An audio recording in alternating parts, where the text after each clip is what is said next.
आज हम लोग अभी पढ़ेंगे accounting for partnership farms. Partnership farms कहने का क्या मतलब है? जब दो या दो से अधिक लोग मिलकर किसी भी बिजनेस को चलाने के लिए एग्री करते हैं उसको ही कहा जाता है पार्टनरशिप फार्म्स। सबसे पहले देख लेते हैं इसका इंट्रोडक्शन में क्या बोल रहा है कि in sole proprietorship business the owner who is an individual has to manage all financial and non financial resources especially managerial resources. क्या बोला कि सोल प्रोप्राइटरशिप बिजनेस में जहाँ की ओनर सिर्फ एक ही होता है, उसको जितना भी financial and non financial resources होता है उसको खुद ही मैनेज करना पड़ता है, और इसको छोड़कर स्पेशली जो मैनेजेरियल रिसोर्सेस है उसको अकेले ही देखना पड़ता है, जो कि एक बहुत बड़ा टास्क है। But an individual may not be in a position to handle all the demands of the business himself. लेकिन हो सकता है कि एक सिंगल जो ओनर है वह बिजनेस का सभी डिमांड्स को फुलफिल ना कर सके। Limited resources and limited working capacity of an individual compels him to join hands with others who have such resources. हो सकता है उसके पास लिमिटेड वर्किंग कैपेसिटी हो या फिर लिमिटेड रॉ मटेरियल्स हो, जो कि किसी और को अपने साथ जुड़ने में उसको मतलब जुड़ना पड़ सकता है, उसके लिए वर्किंग कैपेसिटी के लिए या फिर रॉ मटेरियल्स के लिए। To or more persons join hands together to do business and share the funds, risks, responsibilities etc. क्या बोल रहा है कि इसके लिए क्या होता है कि दो या दो से अधिक लोग जुड़ते हैं और साथ में वो दोनों या फिर दो से अधिक लोग हैं तो वे सब एक साथ एग्रीमेंट करते हैं इस बात के लिए कि सभी लोग फंड शेयर करेंगे, रिस्क को शेयर करेंगे और रेस्पॉन्सिबिलिटीज़ सभी लोग अपना शेयर करेंगे, रेस्पॉन्सिबिलिटीज़ अपना निभाएंगे। Such type of business is known as partnership business and the relationship between the person is known as partnership. उस प्रकार के बिजनेस को कहा जाता है पार्टनरशिप बिजनेस, और उनके बीच जो रिलेशनशिप है उसको कहा जाता है partnership. Definition of partnership. Section 4 of the Indian partnership act 1932 defines a partnership as the relationship between persons who have agreed to share the profits of a business carried on by all or any of them acting for all। जो Indian partnership act 1932 है उसके section 4 में partnership को इस प्रकार से define किया गया है। क्या डिफाइन किया गया? The relationship between persons who have agreed to share the profits of a business carried on by all or any of them agreeing for all। क्या बोल रहा है कि जो रिलेशनशिप है पर्सन्स के बीच, वे पर्सन्स जिन्होंने एग्री किया है कि बिजनेस का जो भी प्रॉफिट होगा उसको शेयर किया जाएगा, साथ में उनके सभी के द्वारा भी बिजनेस को चलाया जा सकता है, उनके बिहाफ में किसी एक के द्वारा भी बिजनेस को चलाया जा सकता है। यह डिफाइन किया गया है इंडियन पार्टनरशिप एक्ट 1932 के सेक्शन 4 में। इसके बाद क्या बोल रहा है कि एसेंशियल एलिमेंट्स ऑफ पार्टनरशिप।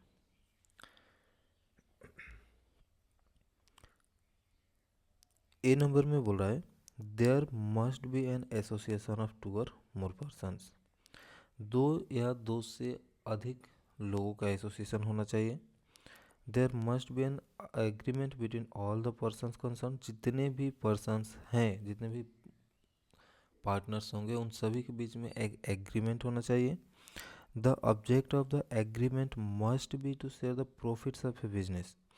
और जो ऑब्जेक्ट होगा एग्रीमेंट का, वह ऑब्जेक्ट होगा कि जो भी प्रॉफिट होगा बिजनेस का उसको शेयर किया जाएगा। Last D number, the business must be carried on by all or any of them acting for all.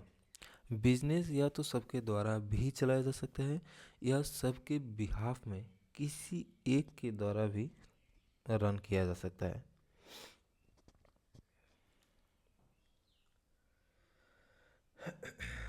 It should be noted that all the above essential elements must be present to form a partnership. एक partnership को form करने के लिए ये जितना elements है यह बहुत ही ज़रूरी है।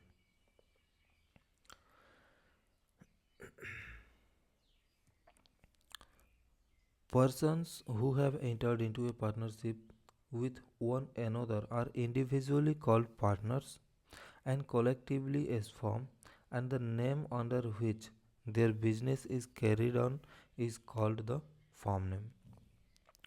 क्या बोला है कि persons who have entered into a partnership with one another are individually called partners। जितने भी पार्टनर्स बिजनेस में जुड़े हुए हैं उन सभी को अलग अलग इंडिविजुअली पार्टनर्स कहा जाता है। कोलेक्टिवली उनको एक साथ में अगर हम कहें तो फॉर्म कहा जाएगा।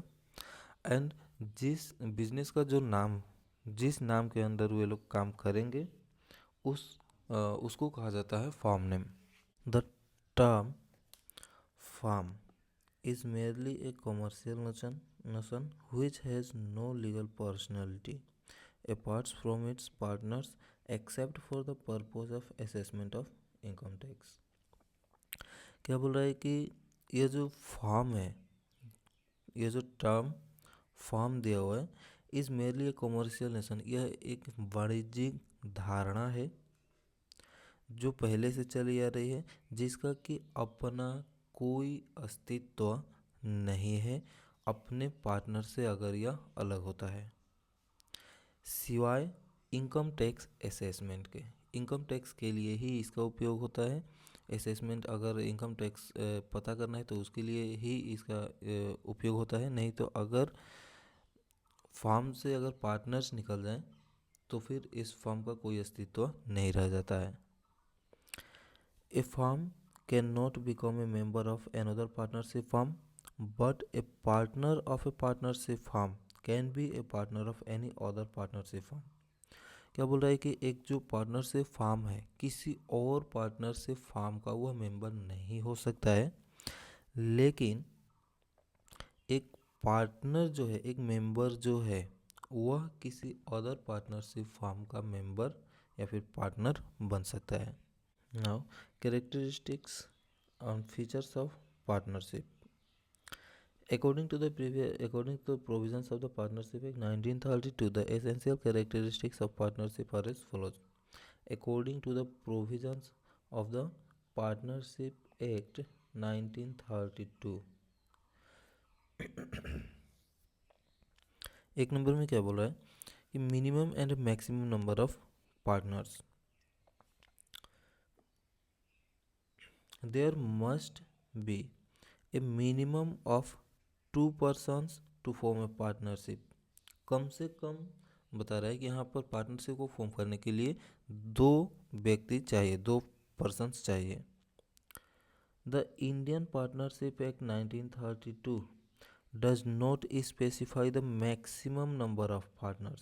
इंडियन पार्टनरशिप एक्ट 1932 किसी भी मैक्सिमम नंबर ऑफ पार्टनर्स को स्पेसिफाई नहीं किया गया है कि पार्टनरशिप फॉर्म में मैक्सिमम नंबर ऑफ पार्टनर्स कितने रहेंगे। However, the Indian Companies Act 2013 section 464 read with Companies Rules 2014 restricts the maximum number of partners to 50। लेकिन जो इंडियन कंपनीज एक्ट 2013 है उसका सेक्शन 464 साथ ही रूल्स कंपनीज रूल्स 2014 ये रेस्ट्रिक्ट करता है मैक्सिमम नंबर ऑफ पार्टनर्स। इसके अनुसार जो मैक्सिमम नंबर ऑफ पार्टनर्स है वो 50 से ज़्यादा नहीं होना चाहिए। Where the number of partners exceeds the statutory limit, the firm is regarded as an illegal association unless it is registered as a company or any other association in pursuance to some other Indian law। क्या बोल रहे हैं कि अगर 50 से ज़्यादा partners हो जाते हैं पार्टनरशिप फॉर्म में देन उसको इलीगल माना जाएगा। उसको इलीगल तब तक माना जाएगा जब तक कि वह इंडियन लॉ के अनुसार उसको अगर कंपनी में नहीं घोषित कर दिया जाता है, या फिर उसको किसी और कानून के तहत रजिस्टर ना कर लिया जाए।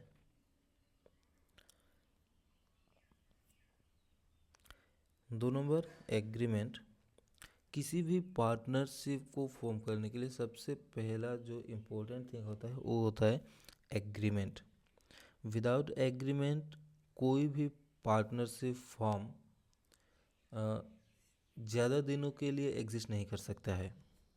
Partnership comes into existence on account of an agreement among the partners। सभी के बीच जब एग्रीमेंट होता है उससे ही पार्टनरशिप फॉर्म होता है। And not from the status or by any operation of law.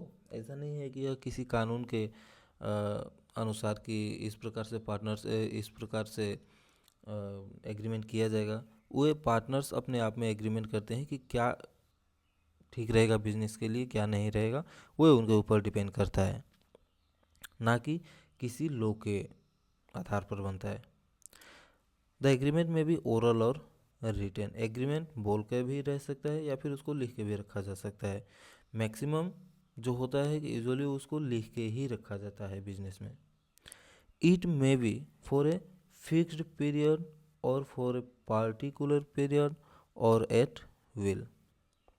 उसको एक फिक्स्ड पीरियड के लिए भी रखा जा सकता है या फिर एक पार्टिकुलर समय के लिए भी रखा जा सकता है, या फिर जब चाहे तब उसको, या फिर अपने हिसाब से जब भी चाहे उसको एक रख सकते हैं।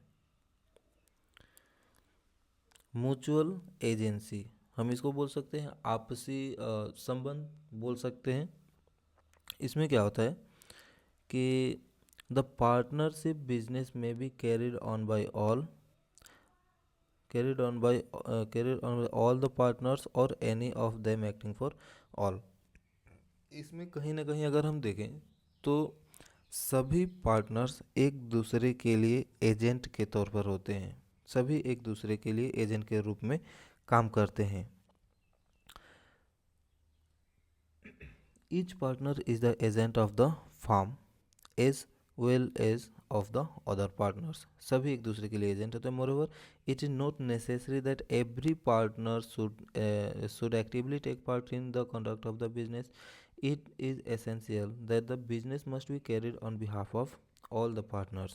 जरूरी नहीं है कि सभी पार्टनर्स को इसमें एक्टिवली एक्टिवली इसमें लगा रहना ही पड़े, ये ज़रूरी नहीं है। उन सब के बदले में कोई एक भी रह के काम कर सकता है।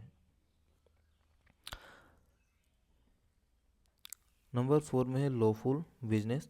Partnership is formed for carrying on any lawful business. No partnership can be formed to carry on any illegal business. Partnership को फॉर्म किया जाता है कोई भी लीगल बिजनेस चलाने के लिए, और कोई भी लीगल बिजनेस को रन करने के लिए। Partnership can not be form to carry any illegal business. Partnership को कोई इलीगल बिजनेस चलाने के लिए फॉर्म नहीं किया जा सकता है। Sharing of profits. एक पार्टनरशिप जो बिजनेस होता है उसका मेन ऑब्जेक्ट जो होता है वह होता है sharing of profits. Without sharing of profits no partnership can be exist for a period of time. To constitute a partnership, the parties must have agreed to carry on a business and to share the future profits between them। सभी को इस बात के लिए agree होना होगा कि जो भी बिजनेस का प्रॉफिट्स होगा फ्यूचर में उसको शेयर किया जाएगा। Agreement to share losses is not essential since the agreement to share the profits also implies an agreement to share the losses। क्या बोल रहा है कि जिस प्रकार से प्रॉफिट को शेयर करने के लिए एग्रीमेंट होगा, हमें ज़रूरी नहीं है कि लॉस को शेयर करने के लिए भी एग्रीमेंट हमें बनाना पड़े। जो हमारा एग्रीमेंट है प्रॉफिट को शेयर करने वाला, जिस हिसाब से प्रॉफिट शेयर किया जाएगा उसी प्रकार से हम क्या कर सकते हैं कि अपने लॉस को भी शेयर कर सकते हैं।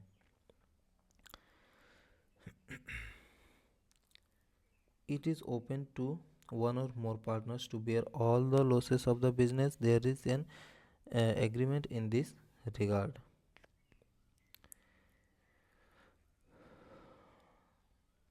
यह पार्टनर के ऊपर डिपेंड करता है कि जो बिजनेस का जितना भी लॉसेस है वो एक पार्टनर करेगा, एक से ज़्यादा करेंगे। वो एग्रीमेंट के ऊपर डिपेंड करता है कि एग्रीमेंट में वो लोग क्या ये किए हैं, डिसीजन लिए हैं।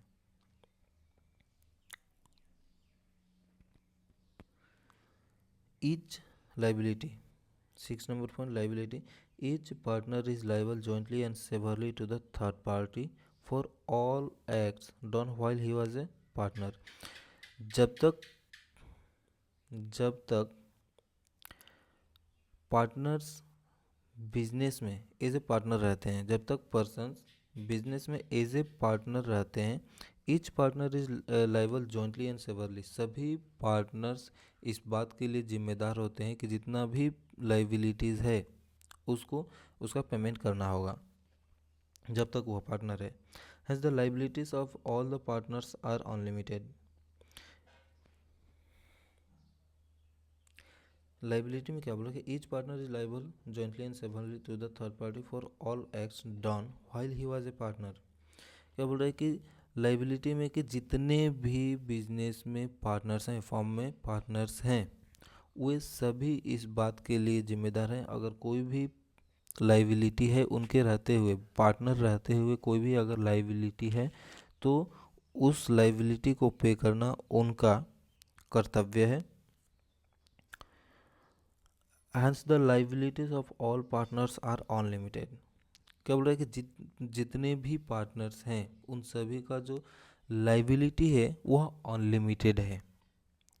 And the private assets can also be used for paying off the डेब्ट ऑफ द फर्म। और उनका जो प्राइवेट एसेट्स है, अगर बिजनेस से टोटल का टोटल लाइबिलिटीज अगर नहीं पे किया जा सकता है तो जितने भी पार्टनर्स हैं उनका पर्सनल जो प्रॉपर्टी है उसको भी यूज़ करके और जो लाइबिलिटीज पेमेंट करना है थर्ड पार्टी का उसको करना पड़ सकता है।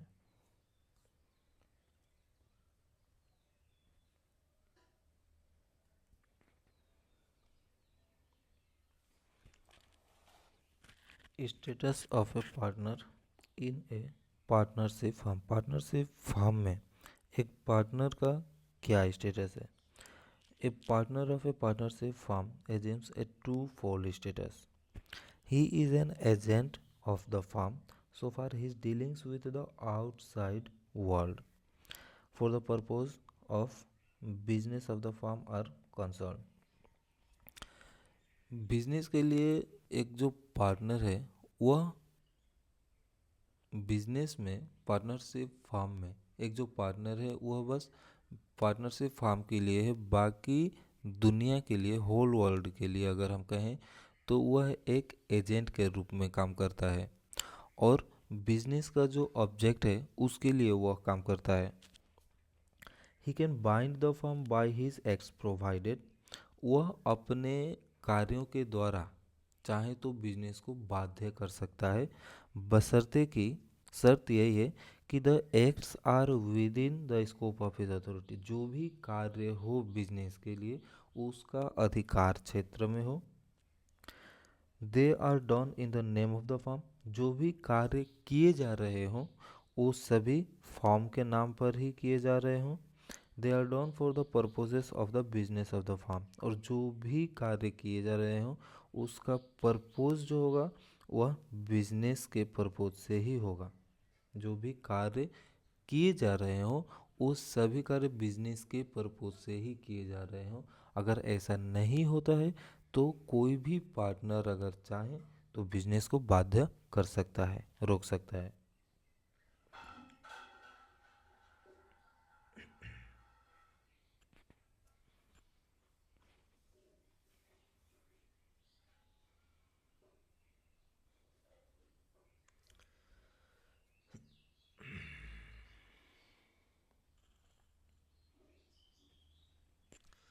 Now, rights of a partner. Following are the rights of a partner of a partnership firm. एक पार्टनरशिप फर्म का जो पार्टनर होता है उसका क्या क्या राइट्स है, क्या अधिकार है उसका, क्या कर सकता है क्या नहीं कर सकता है। एक नंबर में बोल रहा है right to take part in the management. एक पार्टनर जो है वह मैनेजमेंट में, उसको अधिकार है कि वह मैनेजमेंट में भाग ले सकता है। राइट टू बी कंसल्टेड, वह किसी भी कार्य को लेकर जो बिजनेस में हो रहे हो उन पर वह कंसल्ट कर सकता है सभी पार्टनर से। Right to right of access to the accounts, वह अकाउंट का एक्सेस देख सकता है कि अकाउंट्स किस प्रकार से मैनेज किया जा रहा है, किस प्रकार से मैनेज नहीं हो रहा है, क्या उसमें कुछ गड़बड़ी है नहीं है, वो सभी चेक कर सकता है। राइट टू शेयर प्रॉफिट, एक जो पार्टनर होते हैं उनका यह राइट होता है, अधिकार होता है कि वह कि बिजनेस का जो भी प्रॉफिट्स है उसको शेयर करना होगा, उसमें शेयर ले सकते हैं। Right to get interest on capital if the agreement provides, जो पैसा उन्होंने बिजनेस के स्टार्टिंग में लगाया था उस पर वह इंटरेस्ट भी ले सकते हैं सभी पार्टनर, अगर एग्रीमेंट में उन्होंने इस प्रकार से लिखा है। तो अगर एग्रीमेंट बनाया है और उसमें लिखा है कि कैपिटल पर भी इंटरेस्ट मिलेगा देन उनको मिल सकता है। Right to get interest on loan advanced to the firm at the rate of 6% per annum. However, higher rate of interest may also be provided by the agreement. क्या बोल रहा है कि right to get interest on loan advance to the firm, अगर कोई भी partner firm को loan provide किया है देन उसका यह अधिकार है कि वह एटलीस्ट पर एनम 6% का इंटरेस्ट ले सकता है, और उससे ज़्यादा भी लिया जा सकता है अगर एग्रीमेंट में साइन किया गया है। और अगर एग्रीमेंट साइन नहीं किया गया है और कोई भी पार्टनर अगर बिजनेस को लोन प्रोवाइड किया है देन वह 6% इंटरेस्ट लेगा ही, उसको किसी प्रकार से उसको मिलेगा ही, चाहे एग्रीमेंट बना हो या नहीं बना हो। 7 नंबर, right to be indemnified by the firm for all acts done by him in respect of partnership business, for all payments made by him in respect of partnership deed or liabilities and expenses and disbursement made in an emergency for protecting the firm from loss, provided he acts as a person of ordinary prudence would have acted in similar circumstances. हम ये कह सकते हैं कि जितना भी अगर कोई भी पार्टनर बिजनेस के पर्पज से अगर कोई भी कार्य किया है और उसके लिए कोई भी अगर उसका एक्सपेंसेस हुआ है देन यह बिजनेस का जो पार्टनरशिप फार्म है वह पार्टनर का अधिकार है कि वह पार्टनरशिप फार्म से उतना एक्सपेंसेस अपना रिकवर कर सकता है, वह ले सकता है। Right to use of partnership property as every partner is a joint owner of the partnership property. जितने भी पार्टनर्स हैं उन सभी को यह अधिकार है कि पार्टनरशिप प्रॉपर्टी को यूज़ कर सकते हैं, क्योंकि वे सभी कहीं ना कहीं उस पार्टनरशिप प्रॉपर्टी के जॉइंट ओनर्स हैं। Right to act in an emergency for protecting the firm from losses, सभी पार्टनर्स के पास इस बात का अधिकार है कि अगर बिजनेस, अगर फार्म लॉसेस में जा रहा है तो उसको लॉस से निकालने के लिए उसके लिए वह काम कर सकते हैं। Right to retire from the partnership, उनको यह अधिकार है कि वह अगर चाहें तो पार्टनरशिप से रिटायर भी हो सकते हैं। Right not be expel from the firm, उनको इस बात का अधिकार है कि वह फार्म से एक्सपेल नहीं भी हो सकते हैं। Right to prevent the entry of any new partner, उनको इस बात का अधिकार है कि किसी भी नया पार्टनर को आने से रोक सकते हैं। तो अभी तक हम लोग देख रहे थे कि एक पार्टनर का अधिकार क्या क्या है, राइट्स क्या क्या है। अब हम लोग देखेंगे कि general duties of a partner, duty क्या है एक पार्टनर का, कर्तव्य क्या है पार्टनर का।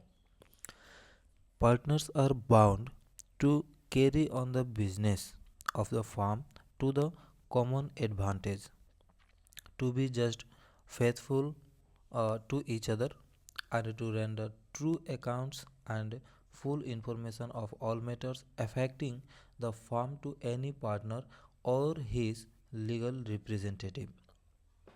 पार्टनर्स इस बात के लिए बाध्य हैं, ठीक है, कि फॉर्म एक जो फॉर्म चल रहा है उसका एक जो आम लाभ है उसके लिए सभी मिलकर काम करेंगे। वे सभी एक दूसरे के प्रति विश्वसनीय रहेंगे and to render true accounts and full information.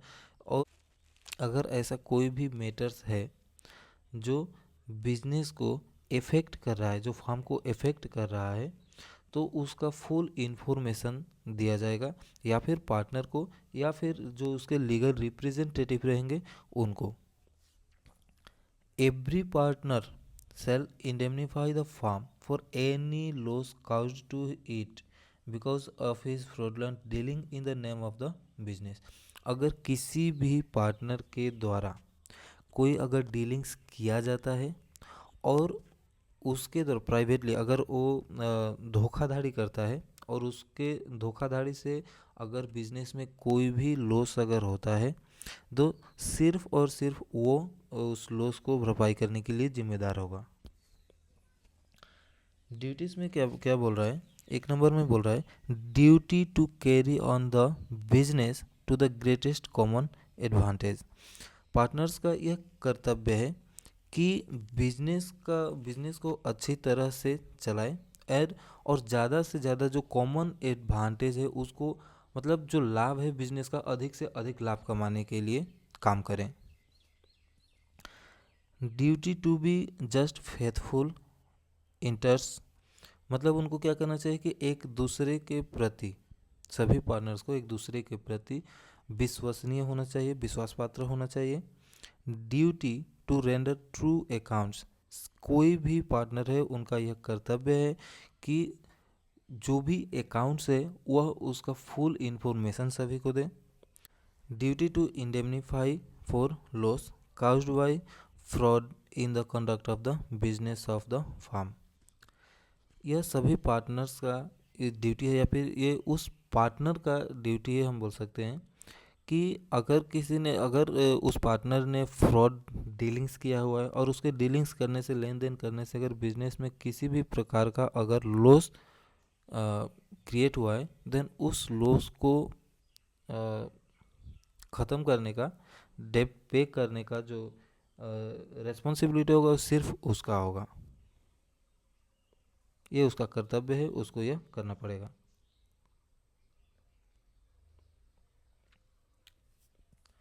6 number में बोल रहा है no partner can assign or transfer or sell his partnership interest to any other person with a view to make him a partner in the business without the consent of the other partner.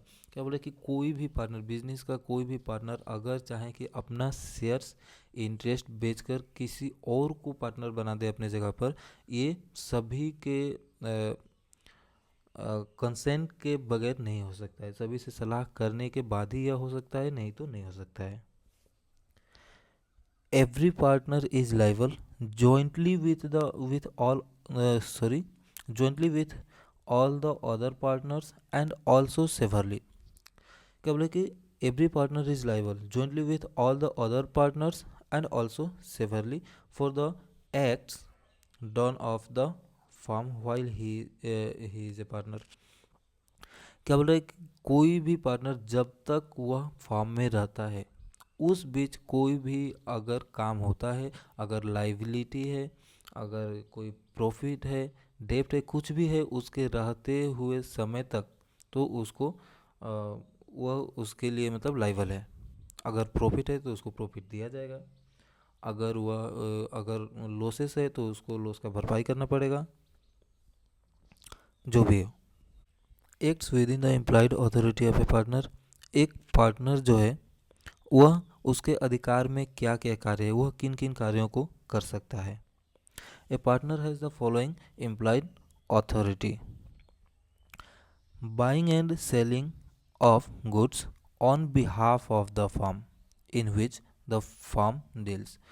कोई भी partner चाहे तो business के firm के behalf में वह dealings कर सकता है, गुड्स को सेल कर सकता है, बाय कर सकता है.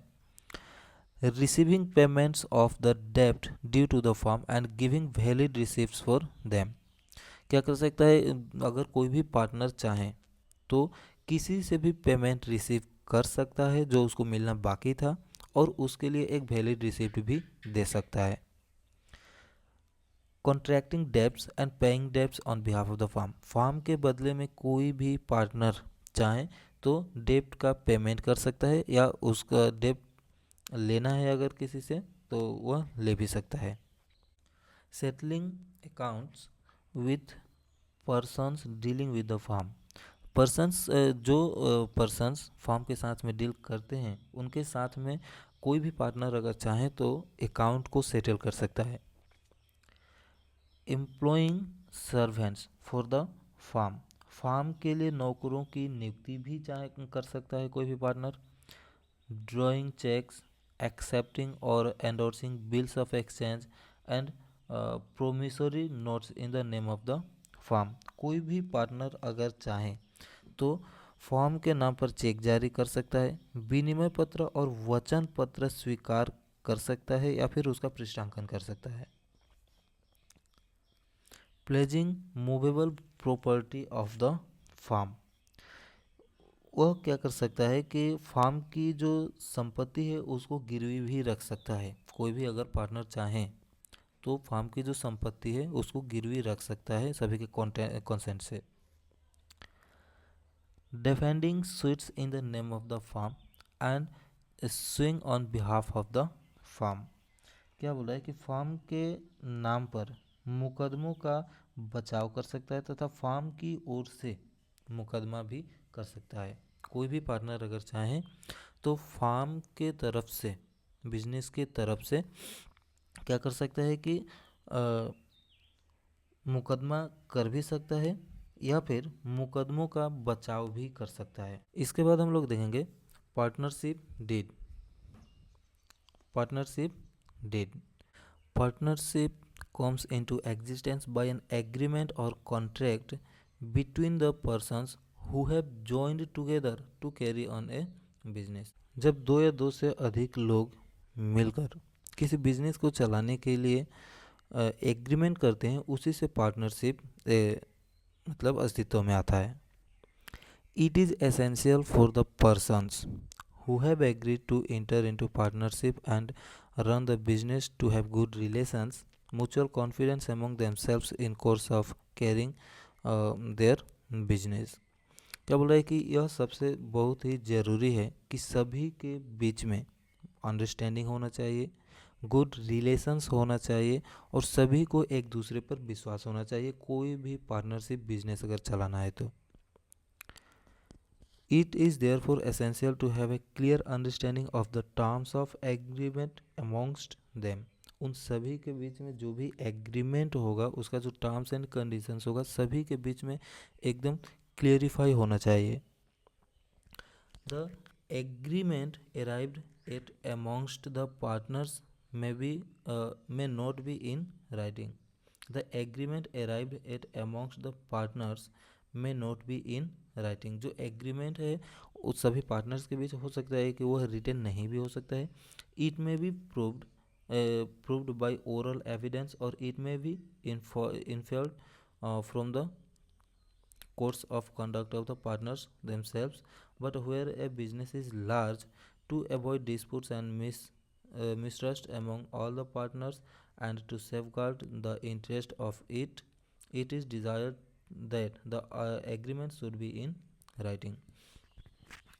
क्या बोला है कि यह रिटन में जो एग्रीमेंट है वो रिटन में नहीं भी हो सकता है. जहाँ पर पार्टनर्स बहुत कम होते हैं, जहाँ पर बिजनेस छोटा होता है उसके लिए यह ओरल में भी रह सकता है. लेकिन जहाँ पर बिजनेस बड़ा है, बिजनेस लार्ज है, जहाँ पर बहुत सारे पार्टनर्स हैं, वहाँ पर जो भी एग्रीमेंट का टर्म्स कंडीशंस है उसको क्लियरली दिखाया जाना चाहिए.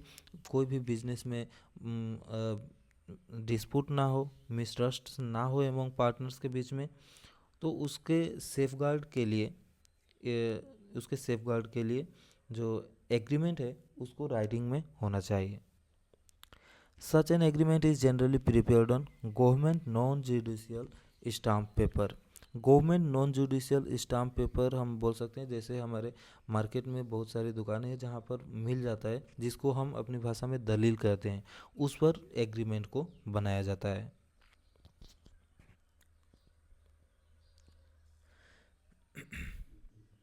This written document containing the terms of agreement among the partners is known as partnership deed।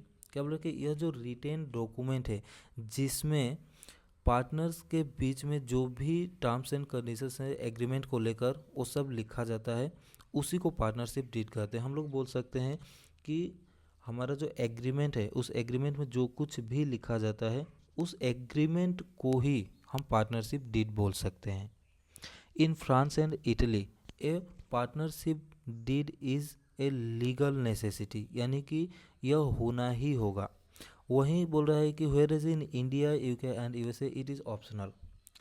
यह जो एग्रीमेंट है यह हो भी सकता है, नहीं भी हो सकता।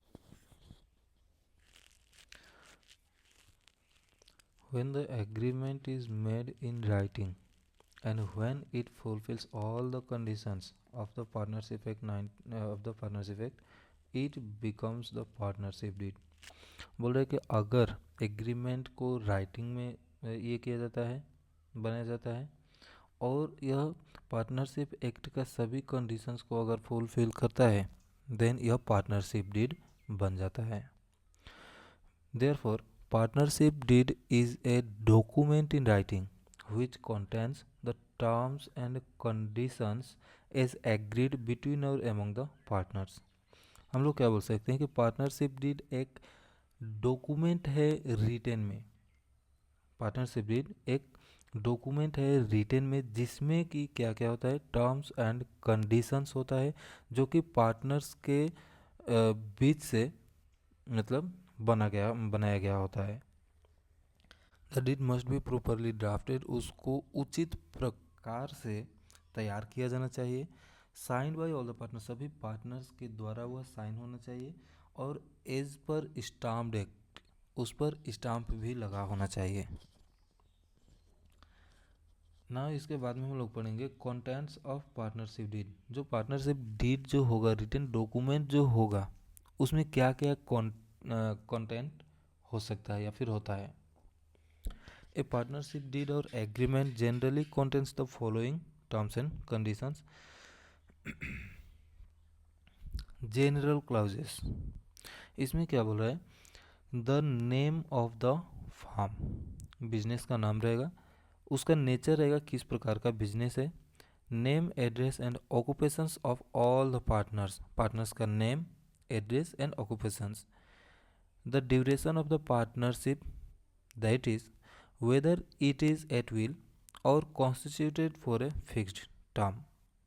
ये फॉर ए फिक्स्ड पीरियड के लिए भी हो सकता है, उसमें दिया रहेगा, उसमें पार्टनरशिप जो डीड रहेगा उसमें दिखाया गया रहेगा ये चीज़ कि एक फिक्स्ड पीरियड के लिए है या फिर जब चाहें तब हम इसको कर सकते हैं। The internal management of the partnership business, procedure for settlements, whether any disputes arising between partners should be settled by a submission to attribution or in any other manner। अगर पार्टनर्स के बीच में किसी भी प्रकार का अगर डिस्प्यूट हो जाता है, अगर कोई झगड़ा प्रकार का कुछ अगर हो जाता है, तो उसको किस प्रकार से सलूशन किया जाएगा, क्या उसको किसी मध्यस्थता को बुलाया जाएगा या फिर क्या प्रक्रिया रहेगी, उसका सेटलमेंट करने के लिए प्रोसीड्यूर रहेगा।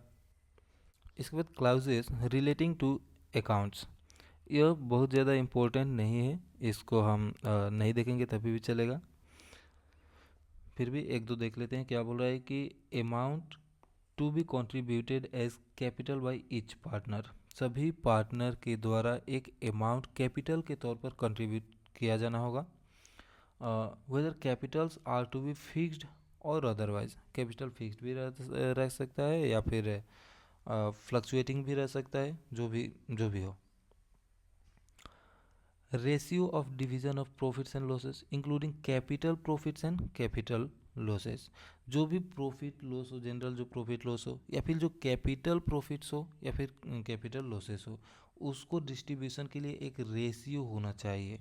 किस रेशियो में प्रॉफिट को डिस्ट्रीब्यूट किया जाएगा? अगर रेशियो नहीं है देन इक्वली डिस्ट्रीब्यूट किया जाएगा, नहीं तो एक रेशियो उनको मतलब दिखाना पड़ेगा।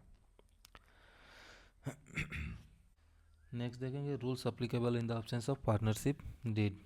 इन the absence of partnership deed, अगर पार्टनरशिप डीड नहीं है तो क्या रूल्स अप्लीकेबल होगा? In the absence of partnership deed or any verbal agreement or understanding amongst the partners, or where there is a agreement but the agreement is silent on dealing with certain situations, the following rules provided in the Partnership Act 1932 shall apply। क्या बोला है कि अगर partnership deed नहीं बना है, कोई verbal agreement नहीं हुआ है, या फिर पार्टनर्स के बीच में कोई अगर अंडरस्टैंडिंग नहीं है, या फिर बोल रहा है कि एग्रीमेंट बना तो है लेकिन कोई एक ऐसा सिचुएशन है, उस सिचुएशन पर अगर यह एग्रीमेंट अगर साइलेंट है, उससे रिलेटेड एग्रीमेंट में कुछ अगर नहीं लिखा गया है, देन उस सिचुएशन में क्या किया जाएगा? जो पार्टनरशिप एक्ट 1932 है उसके हिसाब से जो कुछ भी रूल्स दिया गया होगा उसको अप्लाई किया जाएगा। जैसे एक नंबर में क्या बोला है, पार्टनर्स सेल शेयर प्रॉफिट्स और लॉसेस इक्वली। अगर एग्रीमेंट में यह चीज़ नहीं दिया गया है कि किस रेशियो में पार्टनर अपना प्रॉफिट या लॉस प्रॉफिट शेयर करेंगे या फिर लॉसेस शेयर करेंगे, देन उनका जो प्रॉफिट और लॉस शेयर होगा वो इक्वली होगा। Partners are not entitle to any interest on capital contributed by them. अगर एग्रीमेंट में कैपिटल से रिलेटेड कुछ भी नहीं दिया गया है देन उस पर कोई भी कैपिटल पर कोई भी इंटरेस्ट किसी भी पार्टनर को नहीं दिया जाएगा। Partners are not entitle to any salary or remuneration for the work done by them for the firm. अगर कोई भी पार्टनर फार्म के लिए अगर कोई काम करता है तो उसके लिए उसको किसी प्रकार का सैलरी या रेम्यूनरेशन नहीं दिया जाएगा। Partners can not claim any commission on any partnership business transaction. It is possible only if it is explicitly mentioned in the deed। अगर कोई पार्टनर बिजनेस का पार्टनरशिप बिजनेस का ट्रांजैक्शन कर रहा है और उस पर उसको अगर कोई कमीशन मिला है देन उसको वह अपने पास नहीं रख सकता है, वह यह नहीं बोल सकता है कि यह उसका कमीशन है। इट इज़ ओनली पॉसिबल, यह सिर्फ और सिर्फ तभी पॉसिबल हो सकता है जब डीड में यह पूरा एक्सप्लेनेशन के साथ बताया गया होगा कि वह ले सकता है। अगर एक्सप्लेनेशन के साथ ऐसा नहीं दिया गया है उसके बारे में देन जो कमीशन होगा उसका नहीं होगा। If any partner advances any amount as loan to the firm he is entitled to get interest at the rate of 6% per annum on such loan. अगर कोई भी पार्टनर बिजनेस को अगर किसी प्रकार का लोन देता है तो और अगर एग्रीमेंट में इससे रिलेटेड कुछ भी नहीं लिखा गया है देन उस पार्टनर को 6% का इंटरेस्ट पर एनम मिलेगा उस लोन पर। No interest can be charged on drawings made by the partners. अगर ड्राइंग से रिलेटेड कुछ भी डीड में नहीं लिखा गया है तो कोई भी पार्टनर अगर ड्राइंग लेता है तो उस पर किसी भी प्रकार का इंटरेस्ट चार्ज नहीं किया जाएगा according to partnership act 1932। As a matter of practice, all the partners usually prefer to have some legal agreement so as to avoid any future disputes। किसी भी फ्यूचर डिस्प्यूट को एवॉइड करने के लिए जितने भी पार्टनर हैं सभी एक लीगल एग्रीमेंट प्रीफर करते हैं, चाहते हैं। However, the Partnership Act provides due protection in suitable cases। उपयुक्त मामलों में जितना भी ये मामला था इन सभी मामलों में किसी भी प्रकार का डिस्प्यूट अगर होता है देन पार्टनरशिप एक्ट 1932 के अनुसार यह क्या करेगा कि उनको मतलब प्रोटेक्शन प्रोवाइड करेगा।